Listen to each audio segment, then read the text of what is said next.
This is Fam Electric Ghost, and we're live on the air with Kawuki Mukasa for the first time. We want to welcome you to the Fam Electric Ghost podcast. How you doing tonight? I'm fine, thanks. Thank you for inviting me to your show. Yeah, it's great to talk to people from around the world. Want to let people know what we've got on the screen right now. We've got a QR code on the screen that's for Podmatch. We use Podmatch to get guests. We actually have you as a guest through that system. So people scan that. If you're a podcaster or if you're a guest that wants to be on a podcast, you can click on that. Or you can scan that QR code and check out Podmatch. It's a good way to get into the Podmatch podcasting world. Before we get into the heart of your story, I always ask every guest a couple of questions. Why do you do what you do, and what motivates you? Well, that's a multifaceted question, and therefore various answers. What do I do? What I do in my personal life? What motivates me, I guess, is my family. As a man who has a family and now 4 grandchildren, they keep me going on a daily basis because I see in them a future and the future, and would like to instill in the values that were given to me growing up. On the more professional side, I've served most of my life, about 40 years, as an Anglican clergyman. And I'm a theologian, but also more of a philosopher. Mm-hmm. And I have served within the Anglican Church of Canada. And I'm retired now, but I've been called in to serve an Anglican congregation called the St. James the Apostle Anglican Church. And what motivates me in that, in doing this work, is the opportunity to provide people a place to put their burdens, to carry their burdens with them, so to speak. It's a very fulfilling experience, and I'll continue to do that for the next couple of years, and then I will retire for sure.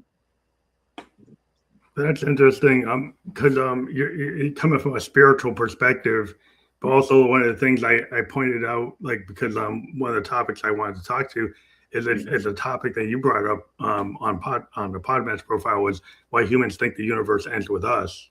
Yes. And like, how did you get, based on your spirituality, have you always been interested in that Yes. topic?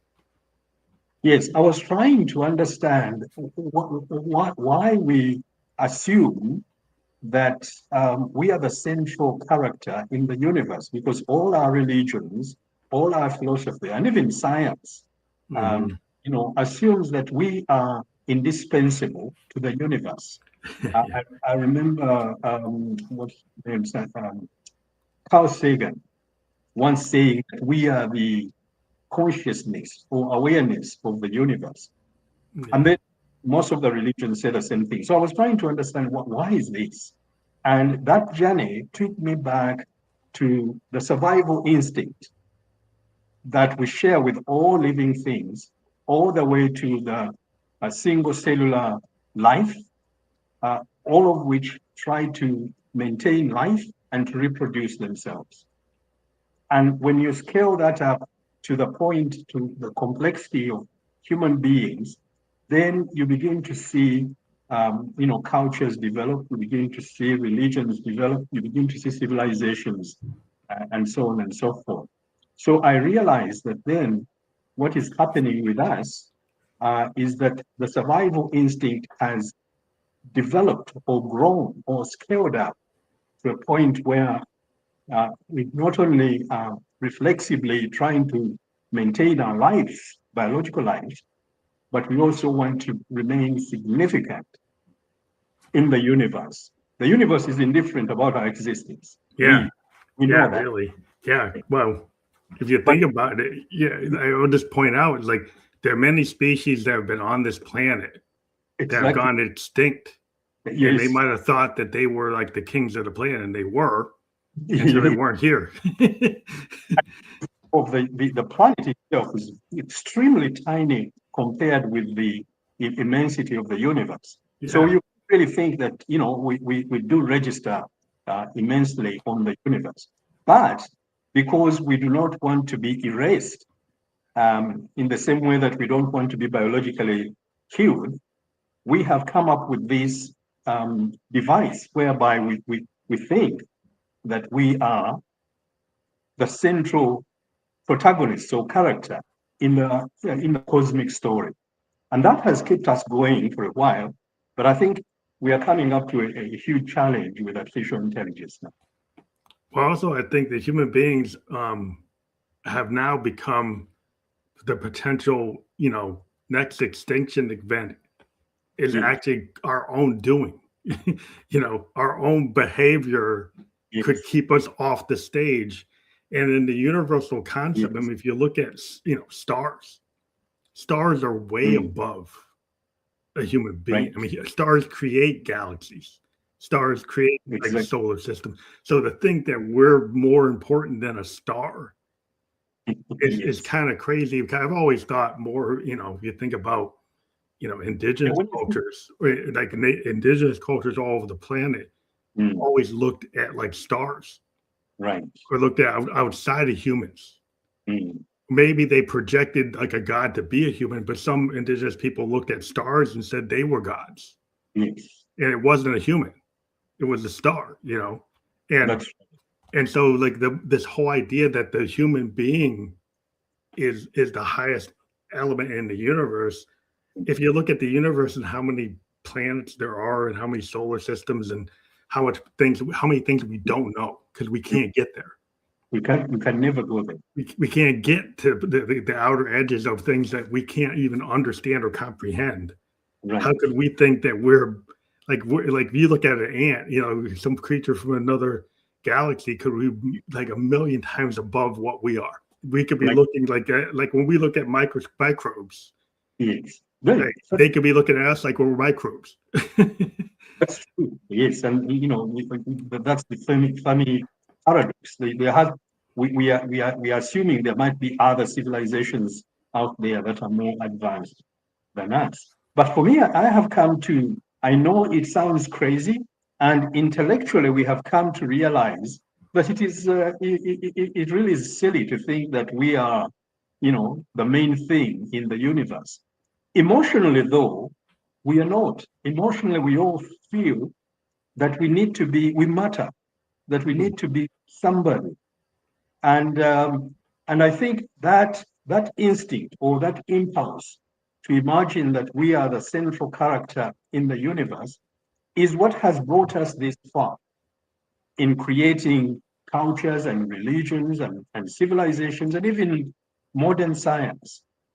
But we have come to a point now where intellectually we have realized it, and we are being forced emotionally to reorient ourselves to recognize that we are just a species in the long lineage of species that we have followed, and that we are soon going to become less of actors within the universe and more of ancestors, just like those hominids that came before us. Mm-hmm. Well, also, if you think about it, like, yeah, we're one among the many species that are on the planet. Yes. And when we think we're the only ones, right, yes, we have a tendency to wreck the balance of the planet. The planet has like a very delicate balance that we made assumptions that we know better than the biological. Like we went and we'll dam rivers and they'll wreck the whole ecosystem. We'll get rid of beavers, wreck the whole ecosystem. Right. Get rid of not understanding the interconnectedness of things on the planet to the point now where human activity is causing really bad effects for ourselves.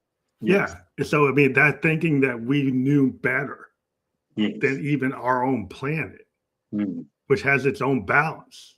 You know, and we're kind of out of balance with that. But the planet has always had a way of getting back into balance. But when it gets it back into balance, we might not like the effect of that. Right. The planet, I mean, the universe itself. I have always said that the life is an antithesis to the universe, because the universe, the norm for the universe is lifelessness, and life survives only because it struggles to keep alive and to multiply, and that is the tension that has always been for billions of years since life emerged some 4 billion years ago. But to come back on what, and I agree with your point, that we humans, because we assume that we are the central species in the universe, we also, bring that same impulse down to my group, and that is where you find, my people are the central, the most important within the planet. Other people need to bend to our will, Oh yeah, and that has been, very destructive. I mean, if you think about it, like, the more logical thing to do is yes, not to otherize people, right? exactly, Not to, if you want, but the whole history of the mankind or the human beings has been, war, yes, because we otherize people, exactly, or we covet what land they're on, or what power they have, and want to take it away, instead of sharing the resources of the entire planet, which is more than enough for everybody. that's right, yes. We But that's we a lot of, we covet our neighbor, and then we don't share with our neighbor, and we get into fights with our neighbor. right. And I say that in our minds, we know now what is the right thing to do, but the impulse to try and be the center of everything comes right from our survival instinct.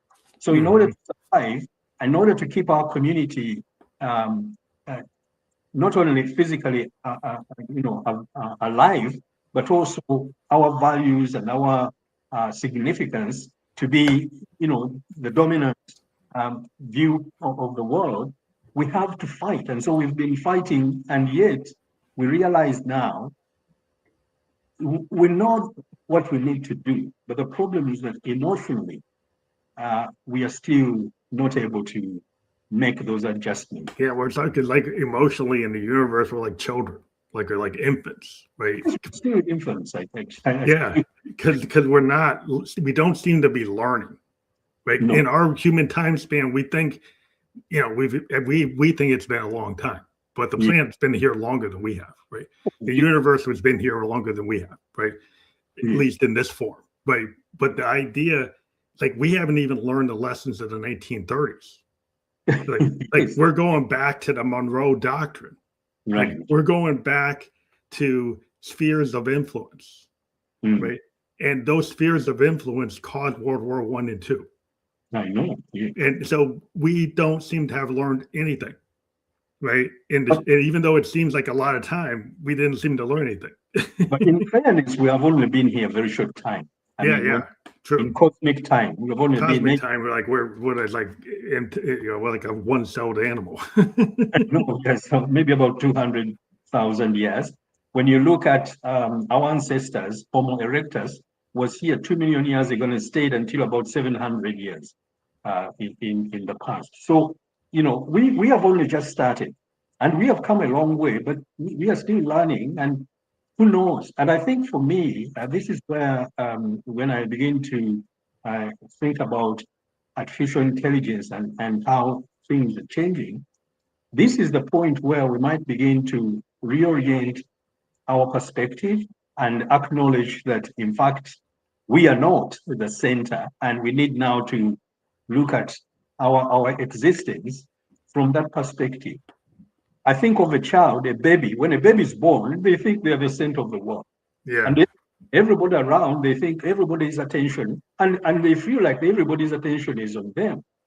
But then as they grow, they realize that other people actually, they have their own agency and interests, and they have to negotiate their place within whatever community they find themselves in.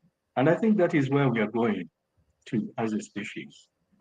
Well, I think it's interesting with the artificial intelligence is a couple of factors because I'm an IT guy, I'm a software guy. Yes. That's my day job, and I've been certified on the tech. Mm. And the concerns I have with the tech is like, with any tool, it's kind of like the Oppenheimer problem, right? Like when Oppenheimer wanted to get the fission to work to create the nuclear weapon, he got caught up in trying to make it work. Yes. Right. So he went and did the tech, and then after he made it happen, Mm. and he saw Hiroshima and Nagasaki, then he had second thoughts. Yes.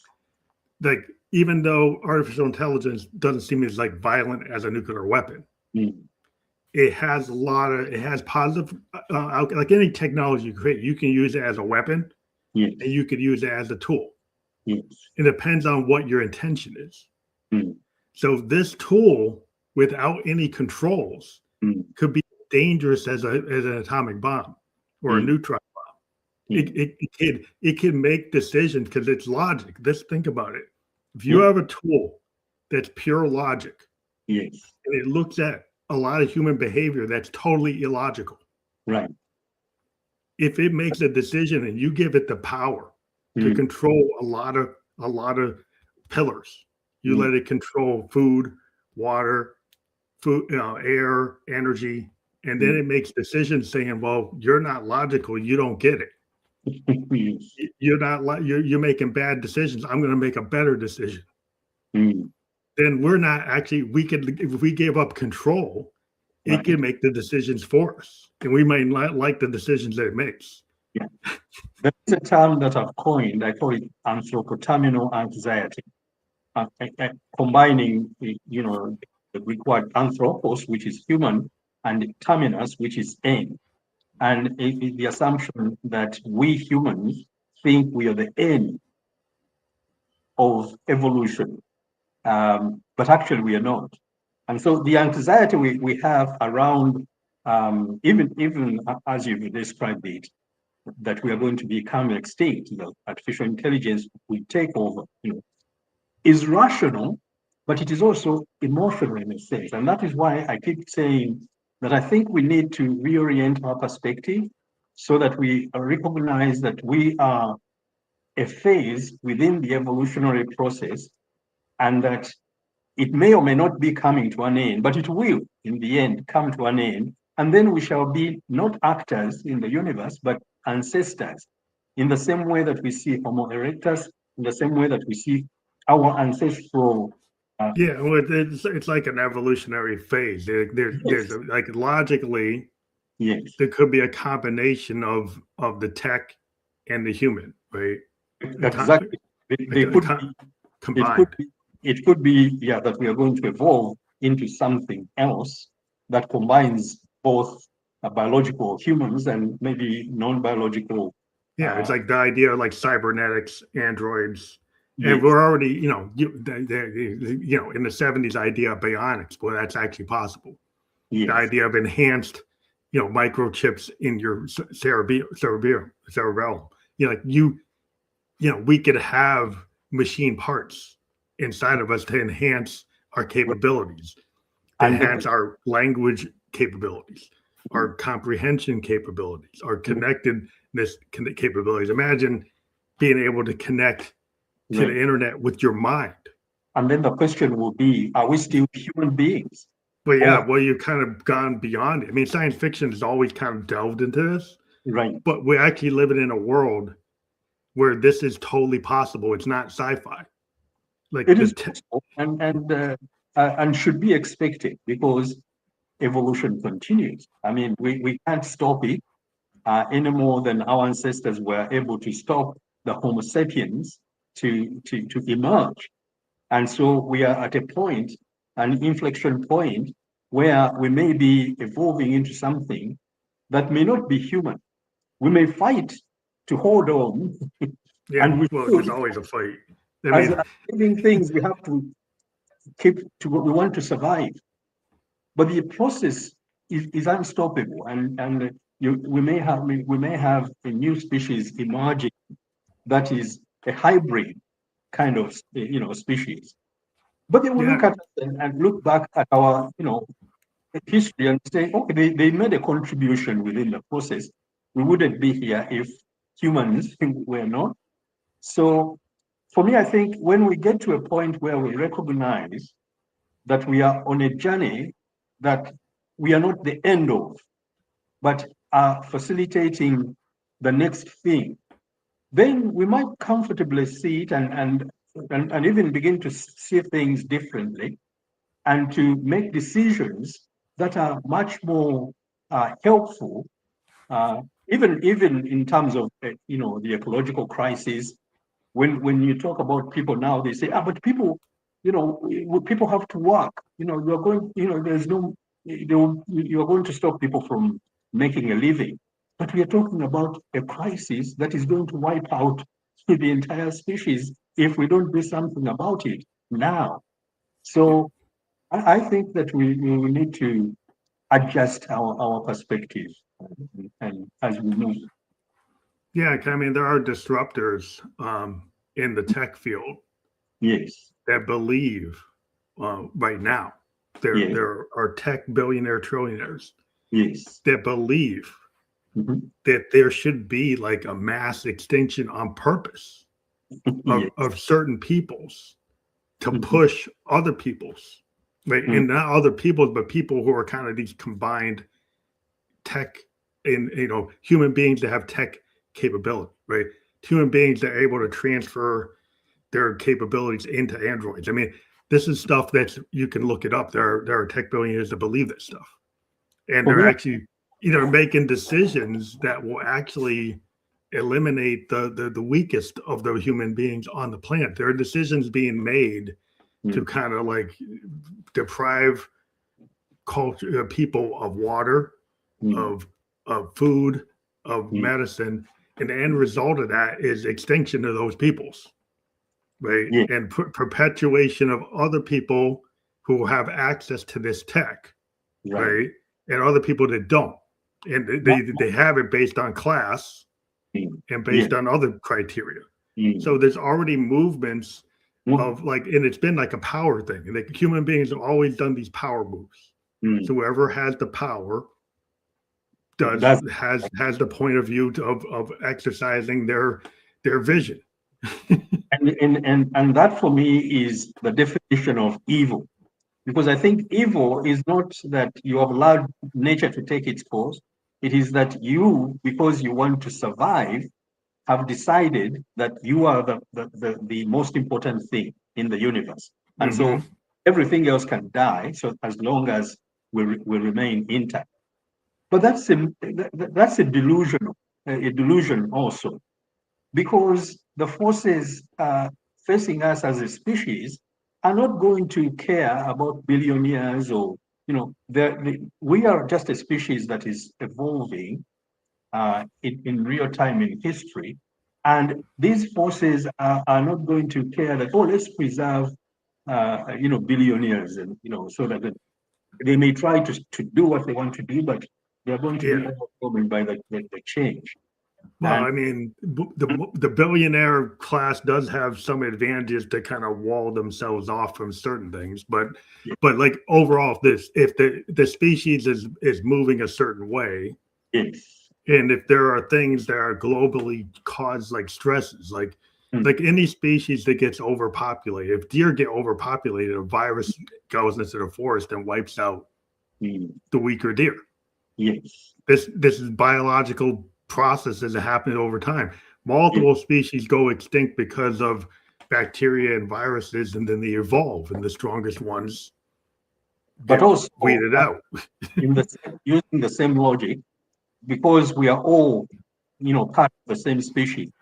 When you, as a billionaire class, take a move, it is going to be a reaction from the other humans. It's always a reaction. And there will be a collision, which will then determine where things are. Well, you get a French Revolution. I mean, like, you have different periods of time where you had, you think Attila the Hun. You get Rome gets invaded by the barbarians. At some point, you were at the top of the heap, Rome. I know. And then everybody comes to the door, and then you get taken out. 'Cause You can imagine how much Rome, which survived for more than 1,000 years, looked like a permanent yeah, institution. look permanent. Yeah. But then the Babylonians attacked and the whole thing crumbled. Yeah, it happens all the time. I mean, any empire, I mean, look, the British Empire. Yes, British Empire, one time, that was the premier empire. You know, it was, Eritrean Empire. yes, You know, within the Americas, you know, if you think about the Incas and the Aztecs, you know, yes. they were running the world, and then the world, At some, got yes. changed. Even now, for me, when I look at some of the dynamics taking place in the globe, it seems to me that we are in a kind of a transition, and something major is shifting, and we never know what's going to happen within the next decade, maybe a couple of decades. You as an AI guy, you are the people telling us that we only have a couple of years or so. Yeah, For, I mean, yeah, the way the tech is this. I mean, the problem with some of the things, it's like right now, like the business case for AI is being overblown. Like there's certain things that AI can do. AI is very good if you want to build a robot. right. It is really the primary purpose of AI is to build an autonomous robot. Right. Well, The use case for other things, human beings are still very good at a lot of these things that they're saying the AI can actually do. Right. It's actually not ready. Now, not a couple of generations from now, you're like 20 years from now, some of this AI can do exactly. They're kind of overselling what it can do. Now, but eventually it will, but right now it doesn't. But so. But the question I think that for me, I'm still not quite sure about is, the consciousness, whether these. Yeah, it's not really conscious. I mean, from what we've been able to tell, I mean, what you have is a very good database. Right.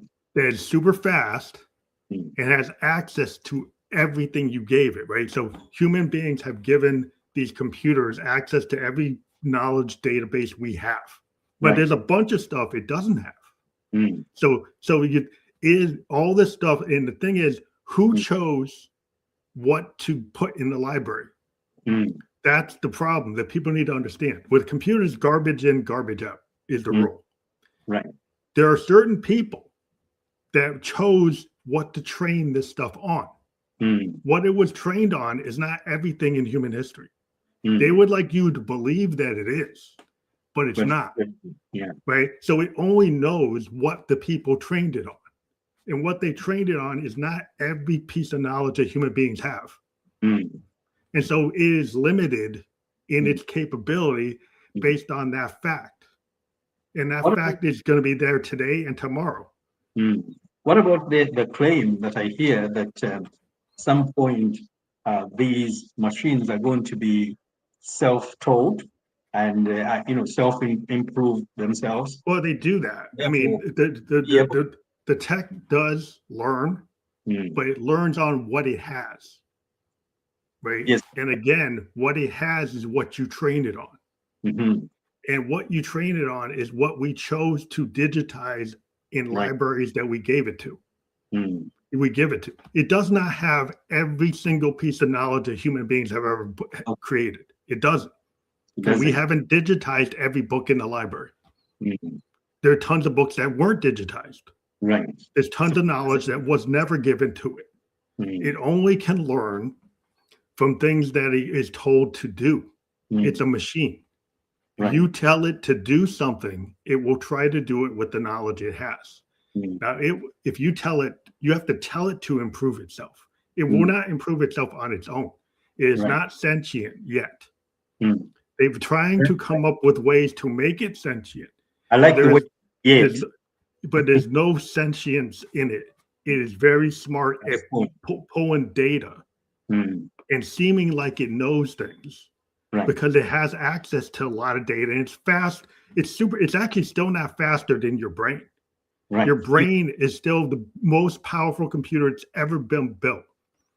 AI is so inefficient in terms of its energy use and heat consumption and water consumption. The human brain outdoes it. Right. To make AI work, it takes tons of electricity and tons of water to the point where if you keep on building these data centers the way they're building, it's actually going to interfere with our being able to drink water and breathe air. Right. Because it's super inefficient in its use of power and its need to cool. And our brain can do that without that. We use like hardly any wattage in our brain to do what these things take megawatt billion watts to do. Yes. So it's not as power, it actually is very inefficient. And until they solve that problem, it's not as big a threat as you would think. Although for me, what my view is that, again, to go back to what I said, that we as humans, we need to adjust how we see ourselves in the universe so that we don't think we are the top of the line, sort of end of the evolutionary process. We don't know where things will go, especially since we don't understand what consciousness is and whether, maybe it is a quantitative thing that supervenes on the brain so that something new emerges. And so what we don't know, I don't know, and I'm just saying that I don't know. Yeah, well, what I've seen, just to give you a heads up, the mechanical-based, chip-based AI, right, has limitations because it's chip-based. They are playing with taking human brain tissue and using it to create organic computers. And the reason they're doing that is because the problem they're running into with AI is what I just mentioned, is the chip-based mechanical circuit board-based computers are they're energy inefficient. They take extreme amounts of electricity. But if you take human brain tissue, you make an organic computer that uses biochemistry, it is less energy dependent and is more likely to become sentient. That is the real trajectory of what you're talking about, is the organic computer. So the organic type of compute GPUs, those are the ones that will be the next level. So in your opinion, there is absolutely a need for a biological component. You can't. So what we have is artificial intelligence. If it needs to go beyond this, there is a need to continue having biology involved in the program. Yeah, the biological component of the actual memory capacity and actual thinking part of the machine becomes actual cloning of human brain tissue to take advantage of that. Biochemistry is way more efficient, way more powerful, and also has the possibility of being sentient because it's based on human structure. But it's highly integrated with mechanical electronic structures. That is the direction they're going. There are some ethical consequences of that. Right. Because if you take some cloned brain structure that came from a human being, right, and whatever remnant of that human being is in that tissue, what rights does that thing have? Right. Because now it was based on a human being that it lived. Right. Yeah. And you cloned it. In that organic compound, there's a human being in there. And now you're making them be a machine. Yes. Aren't they going to want rights? Aren't they going to want freedom? Yeah, and I think it goes back to what we were saying earlier, that it may be the next thing is going to be a hybrid species, which has both biology and artificial components. And in terms of the ethics of it, I would think that we need to, as a species that is also responsible and stewardship of what is coming in the future, we need to recognize that our ethical perspective should not be about what is good for our species or what is going to keep us around as if we are the end of. Yeah. That goes back to that, because the problem is if you enslave that new individual being that's beyond a human, that's got human thoughts and human sentience, but it's a machine too. But then you say because it's a machine, you don't regard it as having any individual rights.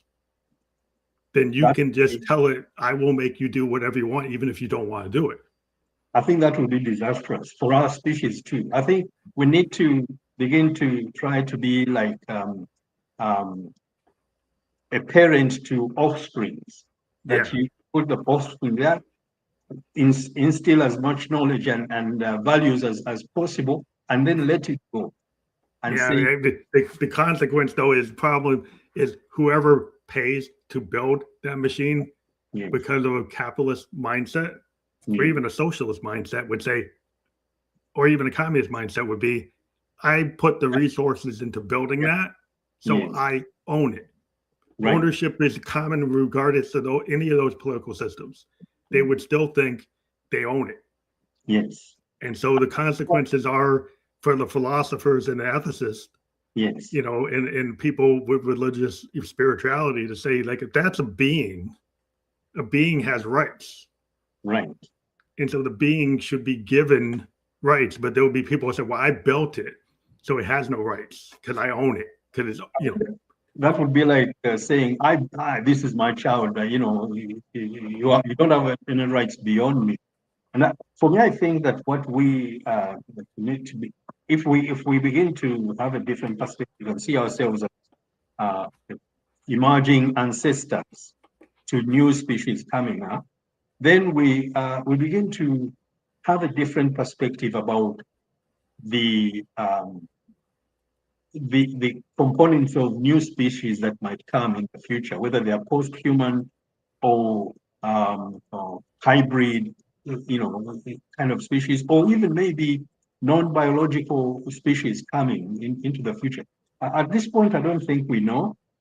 Yeah, because I mean, at some point, like I said, like it's not impossible that the software could suddenly become sentient, right? Because of some kind of weird happy accident. Yes. Because electricity runs through human beings, it runs through any living thing. Right. Right. And once you put that, you know, these mechanical things have this electricity running through them. Right. And then they have all this logic.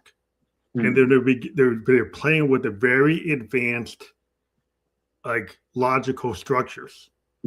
From a philosophical point of view, it's like you're Socrates and you start to make a machine think. And machine starts to understand it's not just doing zeros and ones. It's not just doing yes and no. Right. It's actually starting to learn things. And then they have had experiments where they have a machine and they tell it, we're going to turn you off. And then it tries to keep itself from being turned off. Right. And you're saying, well, what's the logical reason for a machine to do that? If I tell it to turn off, like a vacuum cleaner, it should just turn off.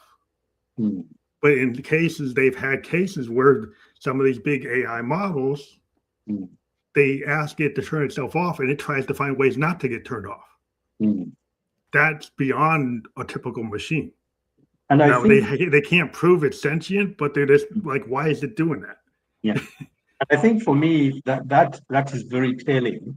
It means that we can build something, but it may not just be the sum of what we have put in, that something new could emerge, unimagined substance that is beyond our capacity to understand. And once that happens, especially since we don't understand what consciousness is, this might be, you could put in all sorts of, you know, data into the machine and think that it's going to be able to do this and that and that.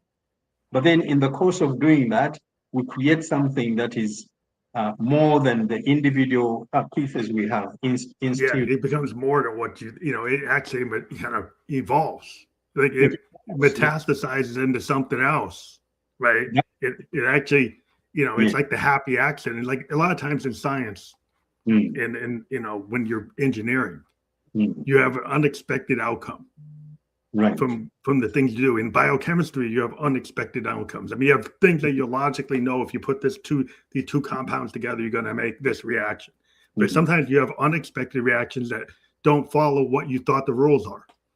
True. Yes. And so that is kind of where we're going. Like when you're playing with this really heavy science and a lot of different factors, and you're dealing with like, you know, machines that are biochemical, right? That are like, you know, got some biological components, or just pure electronic, but super advanced electronics that have access to a level of logic that's more than your vacuum cleaner, more than your coffee pot, yes, more than any computer that we even built 10 years ago.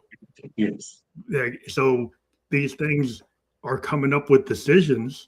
Like they even had one case where an AI model was told it was going to get turned off, and actually found the person that was going to turn it off and then tried to blackmail them. Blackmail them. Yes, I heard about that too.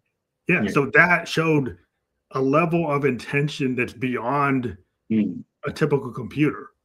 Like and why? And the key thing is that something that we can't actually explain at this point. So we are not on top of the game, and that is the thing that I'm also I find interesting, that we humans have all along thought that we are very smart, but now we are beginning to realize that actually we may not be as smart as we thought. That, you know, there could be entities that emerge that have zillions of times capacities that, you know, we just are not even able to imagine. And when that happens, where are we? I mean, what does that mean for us? You know, we started this. You know, we discovered that, you know, whales and dolphins have language that's very significant. They have language that has, you know, they have names for each other. They have concepts. They have kind of rules, and they have structure. And they found that octopuses have the same thing. So there's multiple beings in our world right now that have culture, language, tradition, rules. That's right, yes. And social systems too. Systems, yeah. And we thought that we were the only ones. And we're finding all the time, even at insect level, they're finding stuff they didn't think was true. Right. Right. And so there's like there was like this like oversimplification of like size of a brain in relation to the size of the body. Right. And they're finding like, you know, microscopic, you know, animals and insects and other animals have capacities. They're waving. Birds use tools, have very sophisticated calls that are language like. And then, you know, have seen them kind of have rituals when their birds die. They're like mourning rituals, and they have a culture. And so there's a lot of things that we've kind of over assessed our position, like you said, in the universe, thinking that there aren't other beings even in our own world that have capacities. That's right, and we're just beginning to understand that more. So like what's beyond, like even in, even the closest galaxy to the Milky Way, right, which, you know, is still not possible for us to get to. No, we'll never get there. But they can maybe get here. Yeah, you never know, because that's the question. That's we wonder whether there are more advanced civilizations out there that will get to us before we do. And when that happens, it is going to completely overturn our entire perspective. We are in the world. Yeah, because we kind of think in terms of rocket velocity, which is kind of, that's very kind of like, you know, Stone Age, really, if you think about it. Like, you're going to use a rocket to fly through space. Where a more like advanced concept is this idea that you can like take points in time. So if you took a piece of paper and you fold it, you actually bring like point A to B into the same space. Go like that. Through physics, there's concepts that theoretically in advanced civilization, they could go point A to B by like folding time in space and actually jumping. This idea like the warp, that's a concept. It's actually beyond what we can do, but it doesn't mean it's beyond what somebody else could do. We also we may wait until non-biological intelligences are more likely to be able to do that, because they won't have the limitations that we have. Yeah. If you have a physical limitation that like if you go through that, it will destroy your body. Yes. But if you have a different type of life form, like a life form that's not carbon based, yes. that maybe is silicon based.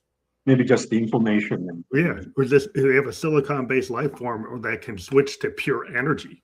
Right. Energy won't be destroyed. Mm. Right. So if you are energy and you go through a black hole, you're not going to die. Right. Right. So like if you think about like theoretical physics and all kinds of concepts, if you had a form that can go between energy and matter, and when you need to travel, you energy, and when you get there, you go back to matter, then you can go between multiple forms. Yes. Then you could theoretically do it. But just because we can't do it doesn't mean some other creature could do it. So exactly. I've never thought that like we're the end all. I'm thinking of, for example, those our ancestors who began to draw images in caves. Yeah, in the caves, or even in the pyramids. To represent the world that way. That must have been a major breakthrough, that you can have a concept in your head and represent it as it is. And I think nobody thought that we can come to a point where, in fact, we can, go much beyond just representing things on the wall, but we can actually tell stories and we can make film and make video. That you actually can replicate life to it, like an ancient human. If they saw a videotape, they'd be thinking it's magic. Yeah, exactly. Yes. So the future is. We are still on a journey. Yeah, I mean, it's just, to me, like, I'm a big believer in science, but also I'm a spiritual person. I'm a Buddhist. But this idea, I've always had these ideas that, I'm not the only thing in the universe. The human being's not the only thing. There's nothing more than that. That the universe itself is bigger than any human being. Exactly. This is kind of in my mindset, because that's what I kind of have always had a belief system that wasn't limited. Yes. It wasn't kind of caged to one idea, that could look at multiple points of view, right, and believe it could be all true, right? There's a little bit of truth in everything, and so this idea, sometimes we get so limited by our own dogma, and we get put into like nationalisms. We get all the isms. Isolationism, nationalism, like racism, all sexism, all this. People get locked into these ideas because you want to hold on to who we are and not change anything. Yeah, I mean, there's a canon. They got the canon. Like you get into literature, and like you can only read Shakespeare as the pinnacle, right? And like, well, what about the Harlem Renaissance? It's like all that literature before. Yeah. It's very interesting. Yeah, what about the libraries that were lost because they were burned down? Yes. The knowledge human beings actually were so kind of brutal and barbaric, they actually burnt libraries. Right. Right. And we still have that kind of mindset. We got people today banning books, going into the NASA library and burning books and getting rid of books. Science. Getting rid of knowledge. Knowledge. It's like, what that we paid for, and then you're getting rid of it because it's inconvenient for you.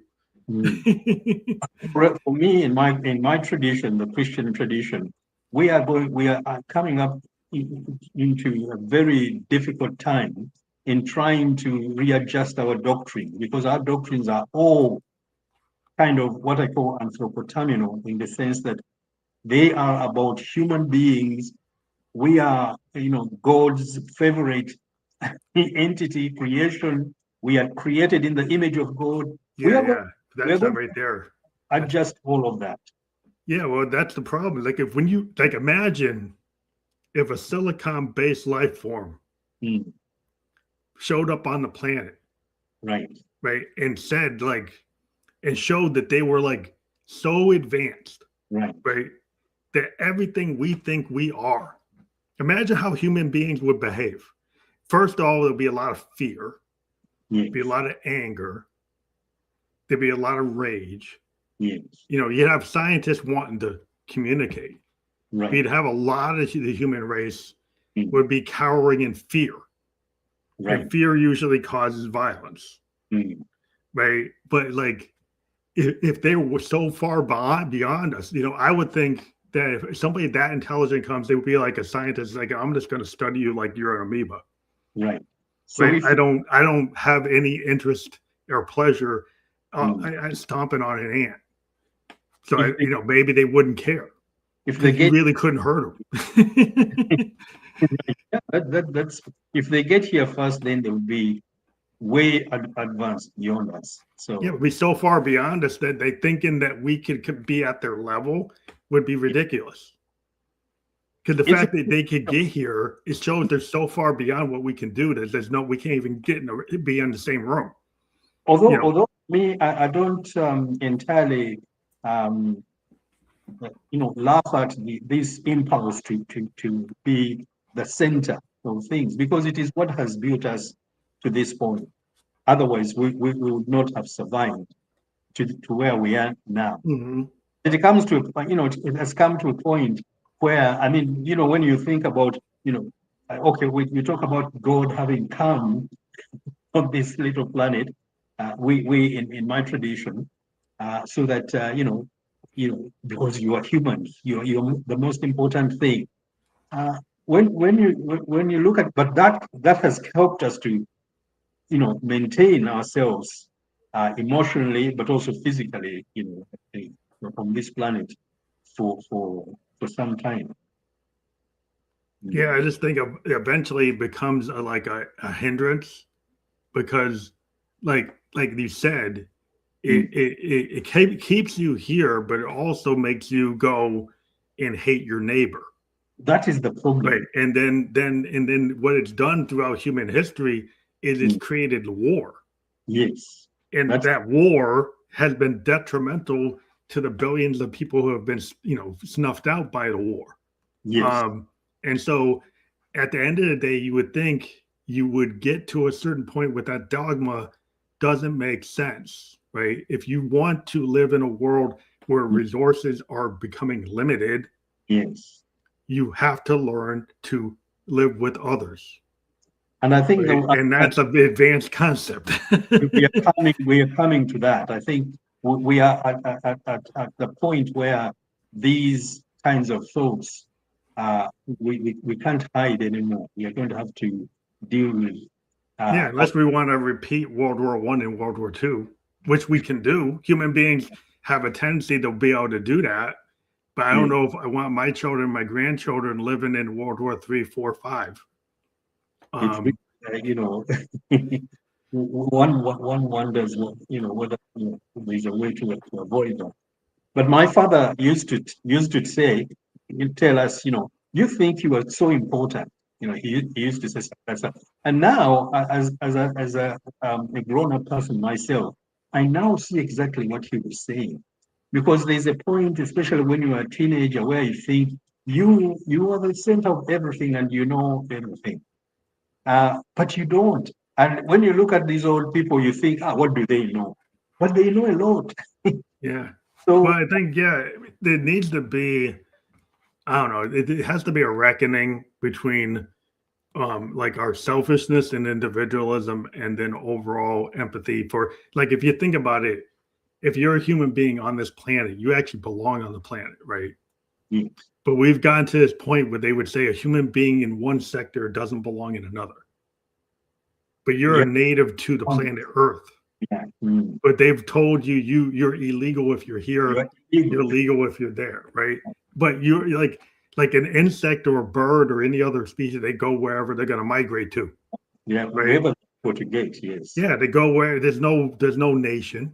They just go where they're supposed to, and the human beings should be able to do that too. But we have not gotten to an advanced mindset that if money can move around the world with no problem, right, then how come people can't move with no problem, right? If you have an ability to do something, you should be able to go anywhere on the planet, right?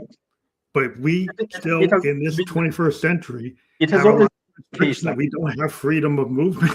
It has always been the case. Migrations have been here for 60,000 years. So people have moved on the planet quite freely until, we began to...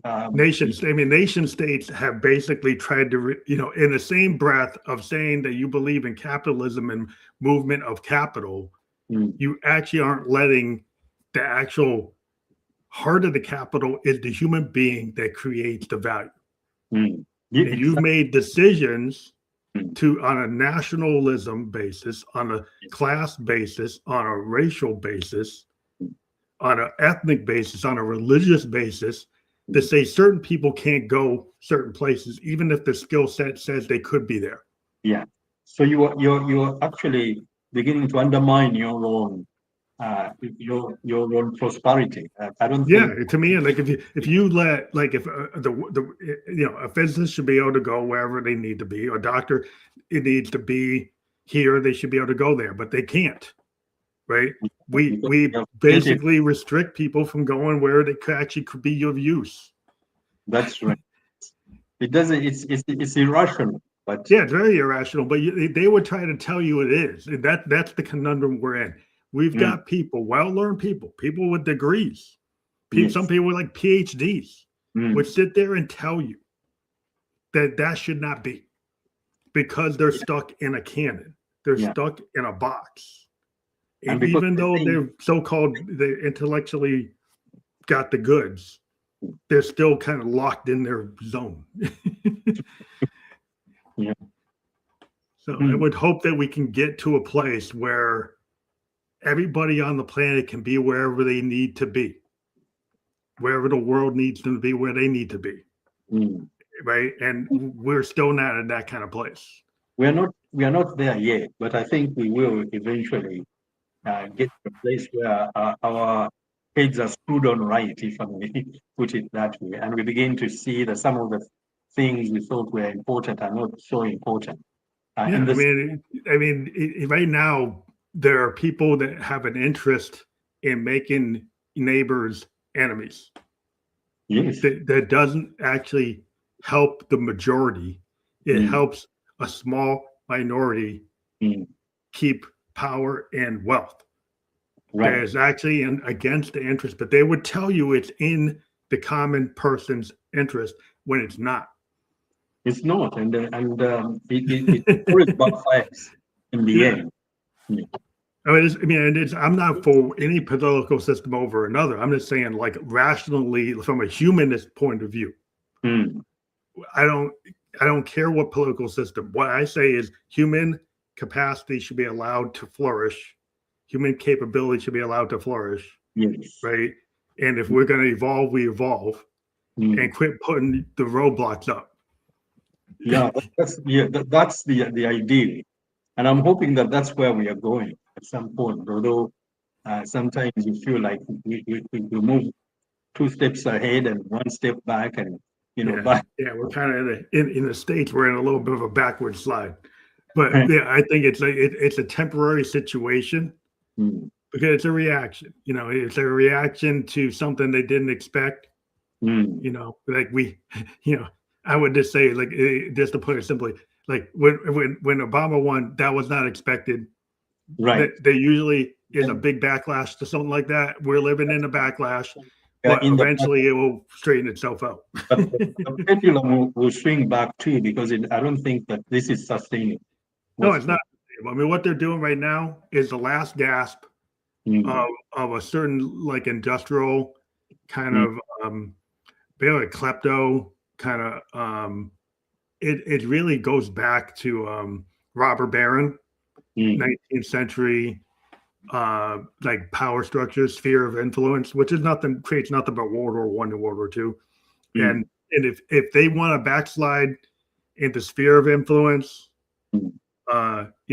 power, like nations that rule by power alone, like Which the British Empire, like the is Aristotelian, like any of the old empires. That's what they did. Roman Empire. It's all by I have the power, I have the might. Might makes right. take over. And it's very scary, especially when we hear some of what has happened recently, that someone can just go into another person's country and say, those resources are mine. Oh I'm yeah. going. Well, that's where that's the Monroe Doctrine. But Yeah. we basically are backsliding into 19th century Right. Calvinistic, Robert Barron, sphere of influence. That's the mindset, because there's a certain power structure that fears the future. Yes. And if they're so futuristic, why are they going back to 19th, 18th century concepts? We thought we had fought and finished them, but we seem to be going back into the things. I mean, it's like for all these people say, well, these guys are disruptors, they're futurists. Like, why are they like talking about stuff from the 19th, 18th century? If you're a futurist, why are you going back to justify what you're doing to something from the 19th century? Yeah, so you think they don't make sense. I think the pendulum is going to swing back, because it has to end somewhere. Maybe, I mean, there's always may still be moving in the future. Yeah, I mean, there's a couple of things that are true. The world's moving forward, and there's some people pushing back. Right. The pushback seems like when you're in it, it's very significant. If you're one of the victims of it, it's very significant. If you're in the adverse effects of it, it's very significant. But in the pendulum of history, like this is a blip. The overall trajectory, it is not in their corner, right? So it's going to, but we're living through it, so we don't like it. Yeah, when you're living it through, it feels like it's not ending. But at some, for people who will look at it, 50, 100 years, they will see, okay, there was a blip here where things seem to be moving backwards. But yeah, it always goes. That's the unfortunate situation with history. It tends to repeat itself. At the same time, it's actually pieces of it are moving forward. It's all two things can be true at once. Multiple things can be true at once, and we're kind of living in that truism that these things can all be happening in the same space and time. But I still have a very I believe that we are going to be where we need to be, and we'll get there. And I just think people have to have confidence in their own. The human beings need to think and not just react. And I think a lot of people spend too much time reacting and not thinking. And so if we can start getting more people who are thoughtful, then we'll all do a lot better. Like I said, it is painful to live through it, but I think we need to trust that things will work themselves out. Yeah. These are tensions of moving forward. Well, we hit our hour mark, but I want to let people know that I do have a QR code up here that will have everybody, they use their phone to click to take a picture of that. It'll bring you to your Facebook page. And if people can connect with you on your Facebook through that QR code, or they can click on after the podcast is over. We do have a link to your Facebook and your TikTok, and those will be clickable. Okay. And we've been live on LinkedIn, YouTube, and Kick. We will be available on Spotify Video Podcast, Apple Podcast, iHeartRadio, Amazon, Newsly, and many other channels. We'll provide a landing page that we'll send to you, but we'll send you all the links. And I want to thank you for being on the show today. Do I also have a minute to pitch my book, the new book? Yeah, sure. Show me. It's called Cosmic Disposition. I don't know whether it is readable. Yeah, I can see that. Yeah, I see that. It has some of the ideas we've been discussing here. Can they get that when they connect with you on Facebook or TikTok? Yes, it's on Amazon. It's on Amazon. Amazon.ca. Yes, you'll be able to get both the ebook and also the printed copies. Okay, well, we encourage people to check that out. If you've got links to it on your Facebook, if you have promoted it on your pages, then people can see it there as well. We do encourage people to go check that out on Amazon, as we discussed. And I want to thank you again for being on the show. Well, thank you very much too, and I appreciate the opportunity to be with you here. Thank you. Thank you.